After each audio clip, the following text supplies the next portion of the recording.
અરવિંદ કેજરીવાલ વિરુદ્ધ કથિત ભ્રષ્ટાચાર કેસો અંગે દિલ્હીના ભાજપ દ્વારા પોસ્ટરો લગાવવામાં આવ્યા। રાજકીય ગરમા વચ્ચે દિલ્હીના ભારતીય જનતા પાર્ટી એકમે તેમના કાર્યાલયની બહાર આમ આદમી પાર્ટીના રાષ્ટ્રીય સંયોજક અરવિંદ કેજરીવાલ વિરુદ્ધ કથિત ભ્રષ્ટાચાર કેસો અંગે પોસ્ટરો લગાવ્યા છે। આ પગલું આગામી દિલ્હી વિધાનસભા ચૂંટણી પહેલા ભાજપની આક્રમક અભિયાનની વ્યૂહરચનાનો ભાગ છે।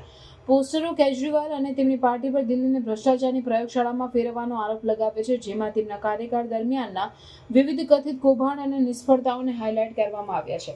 ભાજપના નેતાઓ, જેમાં અનુરાગ ઠાકુરનો સમાવેશ થાય છે, આ આરોપો અંગે ખુલ્લેઆમ બોલી રહ્યા છે। દાવો કરી રહ્યા છે કે આપ સરકાર અનેક ક્ષેત્રોમાં નિષ્ફળ રહી છે, જેમ કે શિક્ષણ, આરોગ્ય સંભાળ અને માળખાકીય સુવિધાઓ। ભાજપના પોસ્ટરોમાં ખાસ કરીને કેટલાક ઉચ્ચ પ્રોફાઇલ કેસોનો ઉલ્લેખ કરવામાં આવ્યો છે, જેમાં કથિત દારૂ કૌભાંડ, ક્લાસરૂમ કૌભાંડ અને મોહલ્લા ક્લિનિક કૌભાંડનો સમાવેશ થાય છે। આ આરોપો ભાજપ દ્વારા આપ સરકારને બદનામ કરવા અને જાહેર મતને તેમના પક્ષમાં ફેરવવા માટે ધકેલી રહેલા વ્યાપક નેરેટિવનો ભાગ છે। જવાબમાં અરવિંદ કેજરીવાલે આ આરોપોને બિનમૂલ્યવાન અને રાજકીય પ્રેરિત ગણાવ્યા છે। તેમણે ભાજપ પર દિલ્હી ચૂંટણી માટે કોઈ સારું એજન્ડા ન હોવાના અને તેના બદલે વ્યક્તિગત હુમલાઓનો સહારો લેવાનો આરોપ લગાવ્યો છે। કેજરીવાલનો દાવો છે કે તેમની સરકારે મફત વીજળી, પાણી અને સુધારેલી જાહેર સેવાઓ જેવી મુખ્ય વચનો પૂરી પાડ્યા છે।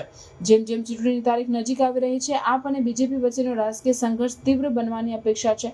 બંને પક્ષો તેમના અભિયાન અને ભાષણોને તેજ કરી રહ્યા છે। આ ટકરાવનું પરિણામ દિલ્હીના રાજકીય દ્રશ્ય પર મહત્વપૂર્ણ અસર કરશે।